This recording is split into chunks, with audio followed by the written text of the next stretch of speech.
अगर आप beginner artist हैं तो आप एक प्रॉब्लम तो बार बार फेस कर रहे होंगे। अक्सर आप कास्टिंग एजेंसी या प्रोडक्शन हाउस में जाते हैं ऑडिशन देने।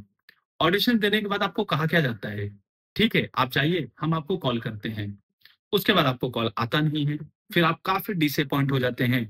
और एक टाइम ऐसा भी आता है कि आप पूरे इस लाइन से ही पूरा गिव अप कर लेते हैं। तो आज हम इसी प्रॉब्लम का सलूशन लेके आए हैं आपके लिए। तो हम आज आपको इस वीडियो में बताएंगे कि हमें किस टाइप के ऑडिशन देना चाहिए, किस टाइप की स्क्रिप्ट हमें शॉर्ट लिस्ट करनी चाहिए, और हमें क्या ध्यान रखना चाहिए कि हम ऑडिशन जल्दी से जल्दी क्रैक कर सके। मैं आपको एक चीज बता दूं, मैं खुद भी ऑडिशन लेता हूँ, ठीक है। और कईयों को मैंने सेलेक्ट भी किया है, कईयों को मैंने रिजेक्ट भी किया है, ठीक है। उसमें से कई लोग मुझे ऐसे भी मिलते हैं जिन्होंने लाखों रुपया एक्टिंग क्लास को दिया है, ठीक है। कई सारे तो ऐसे हैं जो 10,000 20,000 वाले क्लासेस चल रहे हैं, या कई लाखों वाले भी हैं, ठीक है। मैंने ऐसे स्टूडेंट से जब मैंने ये पूछा ना कितने टाइप्स के एक्टिंग के रस होते हैं, कितने टाइप्स ऑफ एक्टिंग्स होते हैं, ठीक है, तो वो उनको वो भी नहीं पता है, ठीक है। तो अभी आप मुझे बताइए, जब आप ऐसे एक्टिंग करते हैं, ऐसी जगह पे आप एक्टिंग सीखते हैं, तो आपने किस चीज का पैसा दिया है? आपको जब यही नहीं सिखाया गया, टाइप्स ऑफ एक्टिंग ही आपको नहीं सिखाया गया है कि मतलब हमें किस तरीके से एक्ट करना है, किस तरीके से हमें ऑडिशन देना है, स्क्रीन एज क्या है ना, आपकी एक्चुअल एज क्या है, बॉडी लैंग्वेज क्या होती है, क्या नहीं होती है, किस तरीके से आपको अग्रेसिव होना है, किस तरीके से आपको रोमांटिक होना है, किस तरीके से आपको नेचुरल एक्टिंग करनी है। जब आपको यही नहीं पता तो आप एक्टिंग क्लास जा क्यों रहे हो, ठीक है। तो आप घर बैठे भी एक्टिंग का पूरा कोर्स कर सकते हो। हम खुद, हमारे जितने भी वीडियो हैं, ये नॉलेज के साथ साथ में आपको एक मास्टर क्लास भी प्रोवाइड कर रहा है। हमारे वीडियो को आप बिल्कुल भी स्किप मत किया करिए। आपको उस बीच में नॉलेज भी मिल रहा है, साथ में आपको एक्टिंग का मास्टर कोर्स भी मिल रहा है। और अगर आप मुझे ऐसे ही प्यार देते रहोगे, अगर हमारे अच्छे रिस्पॉन्स हमें मिले, तो मैं इसके लिए एक डेडिकेटेड वीडियो बोलो या एक सीरीज बोलो, मैं पूरा स्टार्ट करूंगा, जिसमें कि बिगनर्स को स्टार्टिंग टू एंड पूरा master class free of cost दिया जाएगा, ठीक है। और जो भी अगर आपके कुछ प्रॉब्लम रहेंगे, वो अगर आप हमें कमेंट वगैरह में बताते हो, तो हम वो भी सॉल्व करने का पूरा पूरा ट्राई करेंगे, ठीक है। तो जहां भी आप एक्टिंग क्लास कर रहे हो ना, तो आज से ही आप उन्हें क्वेश्चन करना पूछना चालू कर दीजिए कि सर, सबसे पहले मैं ऑडिशन अगर दे रहा हूं तो मुझे क्या तैयारियां करनी चाहिए, एक्टिंग के कितने टाइप होते हैं, किस तरीके से हमें परफॉर्म करना चाहिए, हमें कहाँ पे ऑडिशन देने जाना चाहिए, कहाँ नहीं जाना चाहिए, रियल क्या है, फेक क्या है, हम टाइम अपना कैसे बचाएं। क्योंकि देखिए, टाइमिंग बहुत इंपॉर्टेंट है। मुंबई जैसे सिटी बोलो या दिल्ली जैसे सिटी में बोलो, ठीक है, वो स्टूडेंट बोलो, बिजनेसमैन बोलो या जॉब वाले को बोलो, ठीक है, अगर किसी को इस लाइन में इंटरेस्ट है तो उसके पास टाइम की हर एक बंदे के पास कमी है, ठीक है। तो उसको कम टाइम में कैसे आगे बढ़ना है वो भी हम बताएंगे अगले कुछ वीडियो में। तो आप हमारे साथ ऐसे ही बने रहिए। तो चलिए आज का वीडियो शुरू करते हैं। मैं हूं सचिन तिवारी, और आज मैं आपको बताने वाला हूं कि किस तरीके से ऑडिशन सेलेक्ट या रिजेक्ट किए जाते हैं। मैं भी काफी टाइम से इस लाइन में ऑडिशन लेता भी हूं, और कई लोगों के ऑडिशन में देखता भी हूं, और अक्सर मैंने उसमें लोगों में काफी कहानियां पाई हैं। जब भी आप ऑडिशन देने जाते हैं तो आप ये भूल जाते हैं कि यहाँ पे किस चीज का ऑडिशन चल रहा है, किस रोल के लिए चल रहा है, या फिर किस एज ग्रुप के लिए चल रहा है। तो सबसे पहले आपको यह ध्यान रखना चाहिए कि आपकी एज क्या है, आपका लुक क्या है, और आप किस चीजों में ज्यादा अच्छा परफॉर्मेंस कर सकते हो। उस बेस पे भी हमेशा आपको एक्टिंग के लिए ऑडिशन ट्राई करना चाहिए। सबसे पहले हम ये जानेंगे कि बिगनर आर्टिस्ट को क्या क्या प्रॉब्लम फेस करनी पड़ती है। ऑनलाइन ऑडिशन दे रहे हैं या ऑफलाइन दे रहे हैं, आपको सबसे पहले ये पता करना चाहिए कि वहां पे ऑडिशन किस एज ग्रुप का चल रहा है। ये बहुत ही इंपॉर्टेंट फैक्टर है, जो कि लोग अक्सर मिस कर देते हैं। मैंने कईयों बार देखा है, ये बड़े बड़े कास्टिंग डायरेक्टर भी गलतियां करते हैं, और इससे आपको भी कुछ कुछ सीखने के लिए मिलेगा। कई बार आप सोचते हैं ना कि मैंने ऑडिशन तो दिया लेकिन मैं पास ही नहीं हुआ। कई बार ऐसे भी होते हैं कि ऑडिशन लोग क्लियर कर चुके हैं, कास्टिंग भी हो चुकी है, उसके बाद भी आपके ऑडिशन चल रहे हैं। इसे ही बोला जाता है फेक ऑडिशंस, ठीक है। तो सबसे पहले आपको ये जानना पड़ेगा कि मेरी एज क्या है। अब आप बोलेंगे मुझे मेरी एज तो पता है। ऐसा नहीं होता। हो सकता है कि आपकी एक्चुअल एज इस समय 25 साल हो, बट आपका स्क्रीन एज 22 साल का हो, तो आपके जो भी डायलॉग आपको देना है, जो भी आपको स्क्रिप्ट याद करनी है, वो आपको 22 साल के हिसाब से होनी चाहिए, ठीक है। तो आपको ये ध्यान में रखते हुए अपने ऑडिशंस को रेडी करना है। सेकंड होता है आपका लुक। कई बार देखिए, आप देखते होंगे अभी अमिताभ बच्चन, वो किसी और रोल के लिए फिट है, सलमान खान किसी और रोल के लिए फिट है, हमारे शाहरुख खान किसी और रोल के लिए फिक्स है। तो आपने ये भी तो जान ही लिया होगा ना इस इंडस्ट्री में आने के बाद, कि हर एक एक्टर एक अलग चीजों के लिए पहचाना जाता है। तो आप भी अपने आप को पहले पहचानिए कि आपका फेस लुक, आपका बॉडी लैंग्वेज किस चीजों के लिए बना है। तो अगर आपका लुक एक होता है कि हाँ मेरे पर्सनालिटी एक है रुतबे वाला, तो फिर आप एक डायलॉग जो होते हैं पर्सनालिटी वाले, यानी कि कुछ नेगेटिव रोल आप ले लो, या फिर कुछ हो सकता है कि एक न्यूट्रल वाले भी चल जाएंगे आपके लिए। ठीक है, वो आपको देखना पड़ेगा। कईयों का फेस ऐसा होता है कि उन्हें देख के ही मतलब देख के लगता है ना कि बहुत क्यूट है, या फिर देख के ऐसा लगता है कि हाँ ये तो अभी नेक्स्ट सीन इसमें कुछ ऐसा आएगा जो रोमांटिक होगा। तो आपके फेस एक्सप्रेशंस काफी मैटर करते हैं, जो आपका नेचुरल फेस एक्सप्रेशन है। यानी अभी जैसे मैं हूँ, ठीक है, अभी मेरा मैं नेचुरली आपसे बात कर रहा हूँ, कनेक्ट करने की कोशिश कर रहा हूँ, तो मेरा अभी इस समय नेचुरल एक्टिंग में कर रहा हूँ। आप देखिए, रियल लाइफ में भी एक्टिंग होती है एंड स्क्रीन पे भी एक्टिंग होती है। सबसे पहले ना आपको ये भूलना पड़ेगा कि आप एक्टिंग कर रहे हो। अब आप मुझे बोलोगे सर मैं अगर ये भूल गया मैं एक्टिंग कर रहा हूँ तो मैं कैसे कैरेक्टर के अंदर जाऊंगा? तो देखिए, जब आप समझिए, जब एक गेस करिए कि आप अपने घर में अपने फादर से बात कर रहे हैं, वहीं पे एक कैमरा लगा दिया जाए, वो भी एक एक्टिंग ही हुआ ना। यानी कैमरा चालू हो जाने से एक्टिंग हो रही है नहीं हो रही है ऐसा नहीं होता। आपको देखिए, आपको कैमरा इग्नोर करके आपको अपने रोल के अंदर इन्वॉल्व होना पड़ेगा, ठीक है। वो से ही एक्टिंग बोलते हैं, क्योंकि देखिए जो भी दर्शक देख रहा है, वो आप थिएटर में आपकी मूवी आ रही है, टीवी पे शो चल रहे हैं, जो भी चल रहे हैं, जब हम देखते हैं तो हम क्या देखते हैं कि हाँ हम उनको कनेक्ट कर पाते हैं। कभी कभी आपने देखा होगा ना, हम कोई मूवी देख रहे हैं, मूवी देखते देखते हमारे आंखों में आंसू आ जाता है। क्यों आ जाता है? क्योंकि वो एक्चुअल कर रहे हैं। जब आप एक्टिंग ये सोच के करोगे ना कि हाँ मैं तो एक्टिंग कर रहा हूँ, तो मैं तो एक्टिंग कर रहा हूँ, तो फिर आप एक काम करिए, आप साइड में हो जाइए। फिर यही होता है इस लाइन में। तो अक्सर बिगनर यही करते हैं कि वो कैमरे में जैसे ही कास्टिंग डायरेक्टर ने या ऑडिशन जो ले रहा है बंदा, उसने जैसे बोला एक्शन, तो उनकी एक्टिंग स्टार्ट होती है, और फिर होता क्या है, 2 लाइन के बाद खत्म। ठीक है, तो वो नहीं होना चाहिए। ठीक है, इसी तरीके से सेकंड आपका आता है कि हमें किस टाइप के ऑडिशन या स्क्रिप्ट हमें रेडी करनी चाहिए। तो देखिए, उसके लिए भी मैंने आपको बताया कि हो सकता है कि आप बहुत ज्यादा रोमांटिक रोल के लिए आप बने हो सकता है कि आप कुछ अग्रेसिव रोल के लिए आप बने हो, या हो सकता है आप नेचुरल रोल के लिए बने हो। तो ये भी आपको पहचानना पड़ेगा, ठीक है। अब कई लोग मुझे ये भी पूछेंगे, एक्टर तो सब टाइप के रोल करते हैं। हाँ, एक्टर सब टाइप के ही रोल करते हैं, और सब टाइप के रोल उनको करने भी चाहिए। लेकिन आपको ये भी जानना है कि मैं अभी बिगनर हूँ, तो मुझे कहीं ना कहीं एक स्टार्ट तो चाहिए, है ना। तो जब हम पढ़ाई करना स्टार्ट करते हैं तो कैसा होता है, हम 10th तो नहीं दे सकते, हमारा एम क्या है, 10th क्लियर करना, 12th क्लियर करना, लेकिन हमको फर्स्ट से स्टार्ट करना पड़ता है। तो उसी तरीके से मेरे तरफ से मैं ये एडवाइस करता हूँ हमेशा फ्रेशर्स को, कि आप एक पॉइंट पकड़ो जो आप जिस चीज में स्ट्रांग हो। मैं आपको बता दूं, देखिए बॉडी लैंग्वेज के बारे में मैंने जैसे आपको स्टार्टिंग में मैंने बोला था, तो उसमें क्या होता है ना कि जैसे कि आप 30, 32, 35 एज के हैं, और एक इंस्पेक्टर के रोल के लिए ऑडिशन चल रहा है।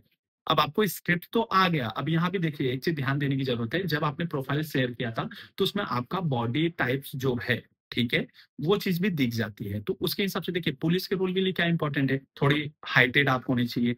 थोड़ा बॉडी बिल्डर की बात नहीं कर रहा हूँ, बट एवरेज बॉडी तो होनी ही चाहिए, ठीक है। बट अब वहां पे कोई एकदम पतला है, या फिर कोई बहुत ज्यादा मोटा है, देखिए उनको भी हमेशा रिजेक्ट ही कर दिया जाएगा। तो ऐसे ऑडिशन आप ट्राई ही क्यों कर रहे हो, मत करो ना। क्योंकि देखिए, आपको बहुत अच्छे से पता है कि यहाँ पे मेरा रिजेक्शन कंफर्म है, बट वो आप एक्सेप्ट नहीं कर रहे हो, या तो फिर आपको उस बारे में नॉलेज ही नहीं है। तो अगर आप हैवी वेट हो या फिर बहुत पतले हो, तो पुलिस वाले जैसे रोलों से आपको दूर रहना चाहिए। तो कोई स्कूल का प्रिंसिपल का रोल है, या कोई प्रोफेसर का रोल है, यहाँ के लिए देखिए ये बॉडी टाइप भी चल जाएंगे, ठीक है, क्योंकि वहां पे उसी टाइप का बिजनेस रोल जैसे हो गए, उनके लिए भी ये बॉडी टाइप चल जाएंगे। तो बॉडी टाइप का यही इंपॉर्टेंस होता है, ठीक है। अब अभी समझिए कोई पुलिस वाले का रोल है, एकदम पतला सा लड़का आके खड़ा हो गया, आदमी खड़ा हो गया, तो पुलिस वाला तो दिख ही नहीं रहा है ना, कहाँ से सिलेक्शन होगा उसका। अगर आपने 1 से 2 काम, 2 से 3 काम अगर कर लिया ना, तो फोर्थ और फिफ्थ आपके पास चल के वर्क आएगा। लेकिन फर्स्ट और सेकंड अगर आपको वर्क नहीं मिल रहा है ना, आपको कोई भी नहीं पूछेगा, ठीक है। तो ये आपको कोशिश करनी चाहिए हमेशा।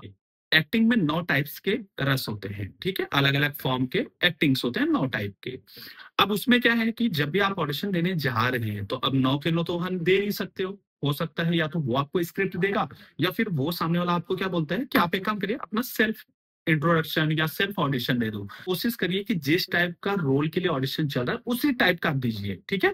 इसके बाद आपने ये भी देखा होगा कि कई लोग ये बोलते हैं कि ऑडिशन पास हो गए तो हाँ हमको काम मिल जाएगा। नहीं, ऑडिशन हमेशा 2 लोग, 10 लोग, 50 लोग, 100 लोगों का ऑडिशन लिया जाता है। उसके बाद होता क्या है, शॉर्ट लिस्ट होने पर ना 2, 4, 10 लोग ही शॉर्ट लिस्ट होते हैं, एंड उसके बाद उनका लुक टेस्ट भी होता है, ठीक है।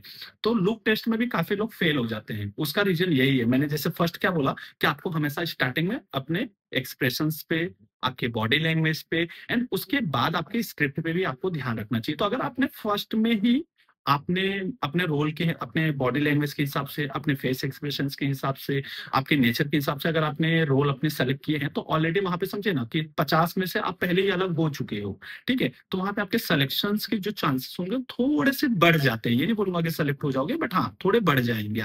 9 टाइप के एक्टिंग होते हैं, लेकिन अब 9 के 9 तो हम वहाँ कहीं पे दे नहीं सकते हैं स्क्रिप्ट, या फिर ऑडिशन हम दे नहीं सकते। तो 3 कॉमन बोलो या इंपॉर्टेंट बोलो, 3 एक्टिंग सबसे ज्यादा इंपॉर्टेंट है, तो उस टाइप के आप स्क्रिप्ट रेडी कर लीजिए। फर्स्ट आपका होता है रुद्ररस, यानी अग्रेसिव जो होते हैं थोड़े से गुस्से वाले डायलॉग्स, वो आपका आता है रुद्ररस में। वो आप रेडी करिए कि ये अक्सर आप किसी भी टीवी सीरियल देखो या मूवी देखो, ये बहुत ही बेसिक एक्टिंग है, जहाँ पे बात करते करते लोगों से गुस्से में बात करना हो, या फिर कोई झगड़े वाला रोल हो, या फिर कोई गुस्से वाला रोल हो, तो ये सब बहुत ही कॉमन है।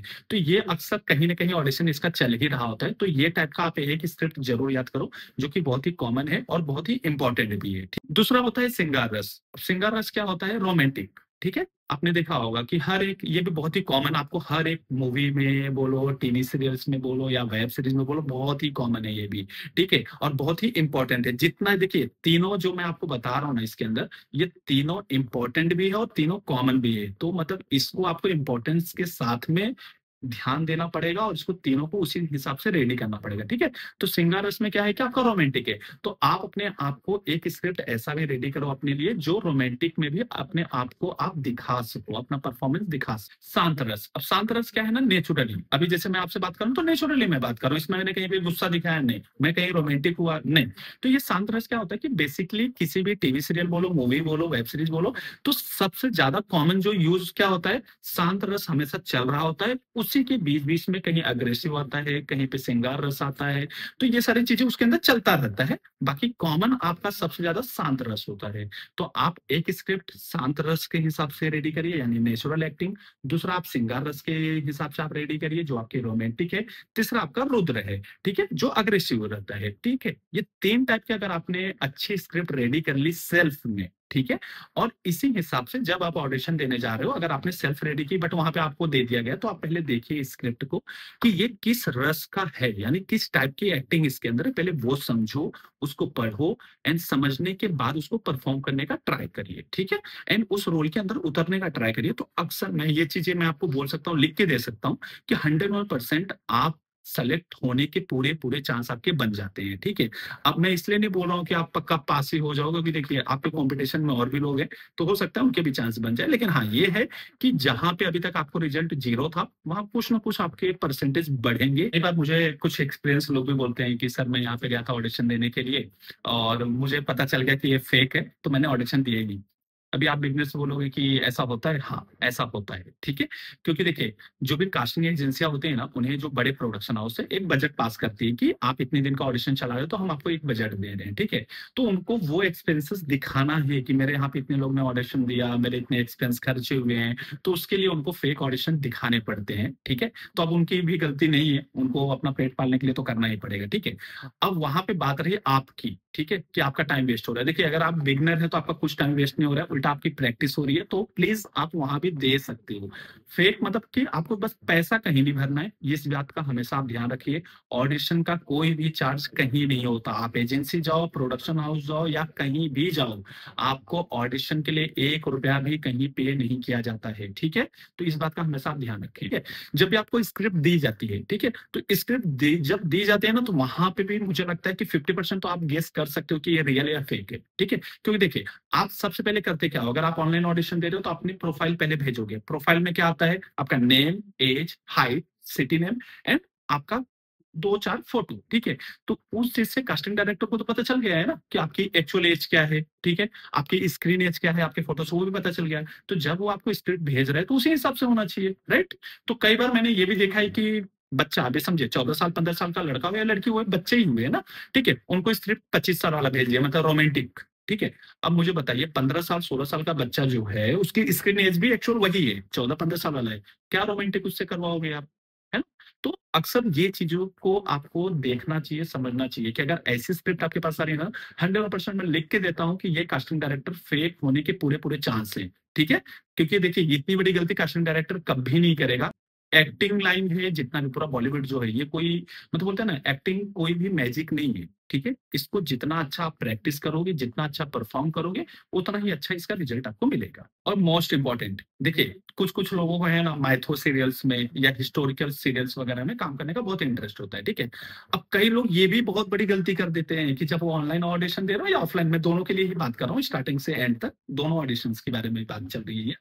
तो वहां पे गलती क्या करते हैं ना, चल वहां हिस्टोरिकल सीरियल्स का या फिर माइथो का है, और आप ऑडिशन आपने क्या भेजा, नॉर्मल, ठीक है। तो आप मुझे बताइए, जब वहां हिस्टोरिकल या फिर माइथो चल रहा है, तो वहां पे जिन लोगों ने और ऑडिशन दिया होगा, जो एक्सपीरियंस है, ठीक है, तो उन्होंने क्या दिया होगा, 100% ये लिख के लीजिए कि उन्होंने उसी टाइप का माइथो टाइप या हिस्टोरिकल टाइप का ही उन्होंने ऑडिशन वहां पे स्क्रिप्ट दिया है, ठीक है। अब आपने क्या किया, आपने नॉर्मल भेज दिया। तो अभी मुझे बताइए भैया, मैं बैठा अभी शॉर्ट लिस्ट करने के लिए, तो मैं किनका ऑडिशन देखूंगा, जो उस टाइप का दिया है वही देखूंगा ना, क्योंकि मेरे पास इतना टाइम नहीं है कि मैं, मेरे पास अभी इस समय में कम से कम 100-200 लोगों को अगर मैं प्रोफाइल देख रहा हूँ, तो मैं तो ये सोचूंगा मेरा टाइम बचे। तो वहां पे यही होता है इंपॉर्टेंस आपका, कि अगर उस टाइप का दिए हो तो आपके ऑडिशन पे हम फोकस करेंगे, नहीं दिए हो, आपने कुछ भी उठा के दे दिया, तो हम भी फिर कुछ भी उठा के साइड में कर देते हैं, ठीक है। तो इन सारी चीजों का आप थोड़ा सा ध्यान रखेंगे तो 100% कुछ ना कुछ रिजल्ट आपका बढ़ेगा ही बढ़ेगा। और हमेशा ऑडिशन देते रहिए, ट्राई करते रहिए, घर पे प्रैक्टिस करिए, हिंदी न्यूज़पेपर थोड़ा सा पढ़िए, जिससे कि आपकी हिंदी जो फ्लुएंट है ना वो थोड़ी अच्छी हो जाए। एंड इसके साथ ही थोड़ा सा मिरर प्रैक्टिस ज्यादा करिए, ठीक है। अक्सर मैंने बिगनर्स को देखा है कि वो अपने मॉम डैड के सामने, अपने सिस्टर के सामने, अपने ब्रदर्स के सामने ही एक्टिंग नहीं करते। क्यों? क्योंकि वो बोलते हैं ना, घर पे ना लोग हंसते हैं, घर पे कोई नहीं रहेगा तब मैं ऑडिशन बना के भेज दूंगा, या फिर मैं घर पे सब रहते हैं इस वजह से मैं प्रैक्टिस नहीं कर पाता।